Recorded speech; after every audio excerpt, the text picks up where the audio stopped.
대한민국의 최신형 주력 전차 K2 흑표는 육군을 사랑하는 사람, 전차를 사랑하는 사람이라면 자긍심과 안타까움을 동시에 일으키는 애증의 존재라고 할 수 있다.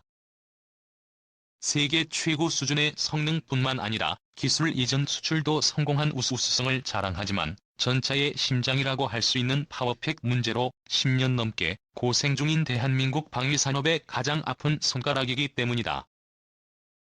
현대전차는 정비 문제로 엔진과 변속기, 냉각 장비 등을 하나의 뭉치로 만든 일명 파워팩을 쓴다.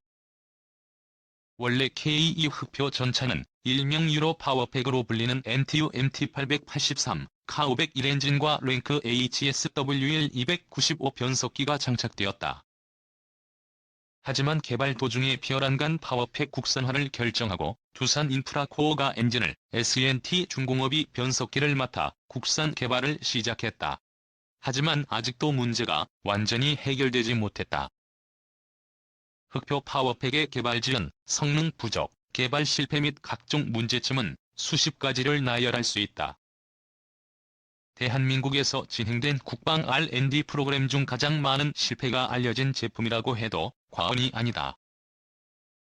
흑표 파워팩과 비슷하게 많은 문제점이 알려진 K11 복합 소총이 현재 완전히 개발이 실패한 현재 흑표 파워팩은 현재 한국 방위산업에서 가장 큰 실패이자 아직도 종결되지 못한 실패인 셈이다. 물론 흑표 파워팩 이전에도 문제가 있던 무기체계는 적잖이 있었다. K-30비호 자주대공포의 경우 개발 완료 후 성능 부족으로 군이 대량 생산을 거부, 몇 년간의 개량 끝에 겨우 군의 요구사항을 맞춘 적이 있었으며 해군의 PKX 차기 고속정 사업 역시 고장 문제를 수년간 고치지 못해 군이 큰 곤란을 겪은 적도 있다. 문제는 2020년 현재도 만들 것인지 말 것인지 논란과 논쟁이 계속 생기는 거의 유일한 제품이 흑표 전차 파워팩이라는 점이다.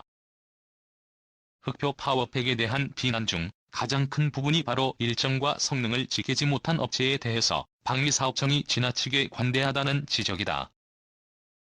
실제로 2000년대 이후 10여 년 이상 개발을 추진하고 개발 실패가 계속되면서도 또 다른 개발 기회를 주고 있다.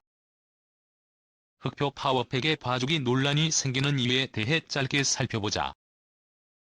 MTU 파워팩을 갖춘 흑표 전차는 이미 2008년 9월 전투용 적합 판정을 받았으나 국산 파워팩으로 양산이 되어야 한다는 논리로 5년 동안 사업이 지연되다가 1차 양산에서 MTU 파워팩을 장착하기로 했다.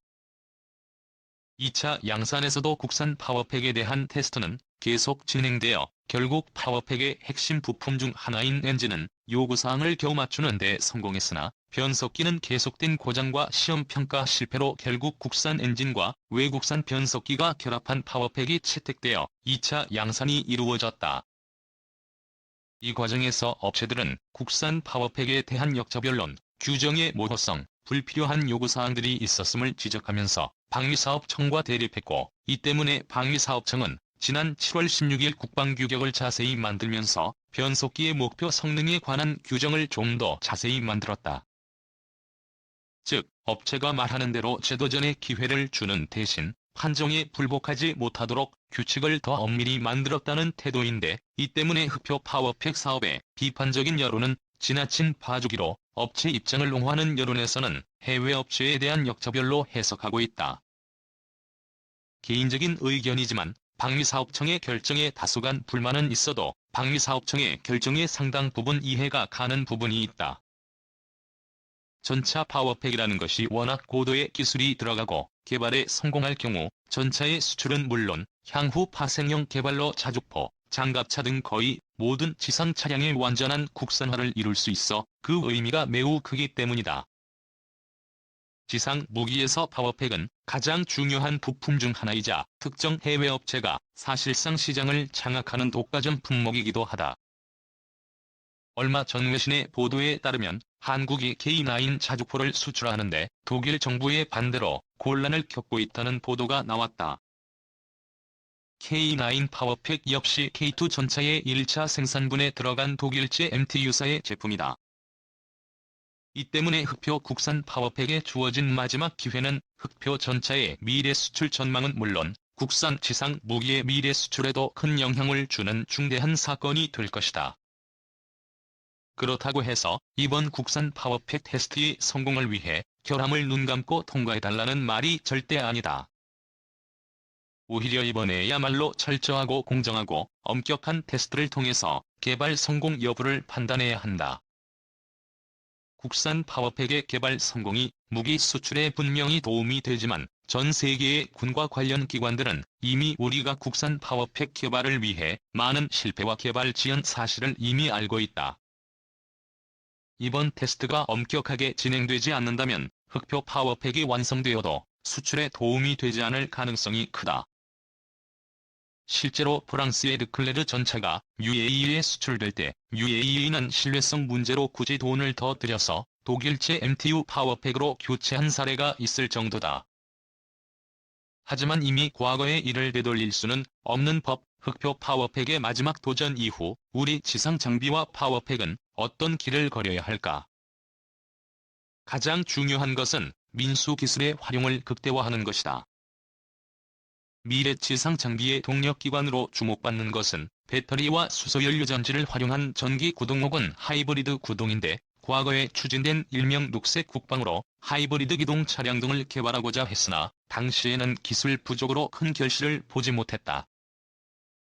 하지만 현재 국내 자동차 업계를 비롯한 민간 산업용 기술에서 하이브리드, 전기차, 수소연료 전지 차량을 위해 엄청난 투자를 하고 있으며 민간 산업에서의 기술을 최대한 활용하여 미래 지상 차량용 파워팩을 만드는 것을 고려해야 한다. 실제로 현재 운용 중인 차륜형 장갑차 K808의 경우 민수용 트럭을 위한 현대 H 엔진을 사용하는데 운용 과정에서 신뢰성 및 정비 편의성이 매우 우수한 것으로 정평이 나 있다. 이미 흑표 전차 파워팩은 좋든 싫든 마지막 도전 단계에 있고 이번 테스트 이후 완전히 마무리될 전망이다. 이후 성공 여부와 관계없이 현실적이고 단계적인 미래 지상 차량 동력 기술에 대한 치밀한 로드맵을 세워야 한다. K2 흑표전차 3차 양산 포기. K2 전차의 3차 양산의 발목을 잡고 있는 요소는 여전히 국내 자체 개발 핵심 부품, 즉 파워팩이다. 2014년 7월부터 1차 양산부는 최초 개발 시 전투용 적합 판정을 받은 독일제 파워팩을 적용하여 양산하였고, 2차 양산분부터 국내 개발 파워팩을 적용하여 양산하기로 한 것은 이미 알려진 사실이다. 그러나 이 국내 개발 파워팩은 기술력이 부족한 상태에서 추진한 무리한 개발 일정으로 인하여 시험평가 도중 각종 결함들이 속출하였다. 국내 개발 파워팩은 아직 전력화된 일이 없으므로 양산 개시 후 최초 생산품 검사를 거치는데, 이 최초 생산품 검사는 엔진과 변속기 각각에 대해 실시하는 단품 내구도 검사와 성능 검사, 주행 성능 검사로 이루어지며 이 단계를 모두 통과해야 전력화가 가능하다. 그런데 K2 전차 국내 개발 파워팩의 경우 엔진은 2016년 3월 400시간에 걸친 단품 내구도 검사를 마쳤으나 변속기는 4가지 결함이 발견되었고, 이는 동년 1에서 7월까지 5차에 걸친 단품 내구도 검사에서도 개선되지 않았다. 마침내 7차 단품 내구도 검사에서는 변속기 압력 저하로 검사가 중단되는 상황에 이르렀다. 변속기가 단품 내구도 검사를 통과한다 해도 엔진과 변속기에 대한 성능 검사와 파워팩을 실제 전차에 장착하고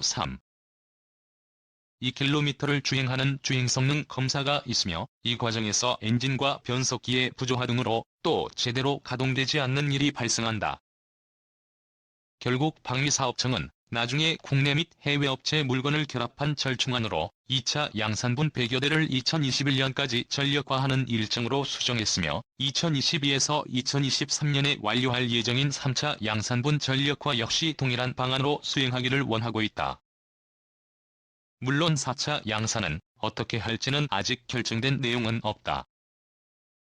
K2 전차 국내 개발 파워팩의 각종 문제들의 근원은 국내 기술 수준을 고려하지 않고 단기간에 결과물을 낼 것을 요구한 대한민국 국방부라 할 수 있다.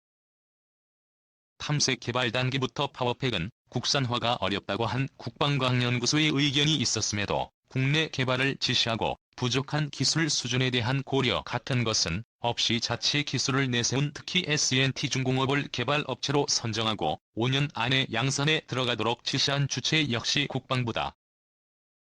그리고 이 파워팩 문제에 대해 엔진 개발업체인 두산인프라코어만을 비난하는 풍토가 있었는데 파워팩은 엔진만을 지칭하는 것이 아니라 엔진 변속기 감속기 차동기의 결합체라는 점을 생각해야 하며 실제로 2012년 진행한 시험 평가에서도 엔진과 변속기 모두에서 다수의 결함이 발생하였고 1차 양산분해 독일제 파워팩을 탑재하게 된 결정적인 원인이 되었다. 이러한 결함들은 엔진을 개발한 두산인프라코어의 책임도 있지만 변속기 개발업체이니 더 책임이 있으며 양산 지연 사태는 변속기로 인한 것임도 생각해야 한다. S&T중공업은 2012년 8월 시험 평가 중 TCU 프로그램을 평가 관계자의 승인 없이 임의로 변경하고는 이에 대해 거짓으로 해명한 것과 2013년 5월에는 운용 시험 평가가 완료되지 않았음에도 5288km의 군운용 시험을 중대결함 없이 완료했다는 보도 내용을 유포한 전력이 있다. 파워팩 문제로 인하여 K2 전차 2차 양산분은 현대로템의 연간 생산 능력이 50대 정도이므로 2021년까지 전력화가 수년되어 왔다.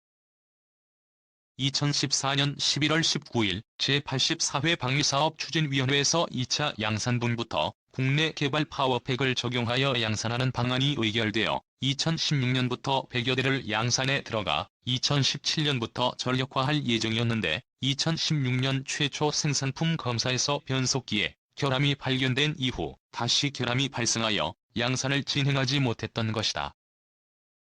K2 전차의 연속 후속 양산 지연은 우리 군전력 운용에 큰 지장을 주고 있다.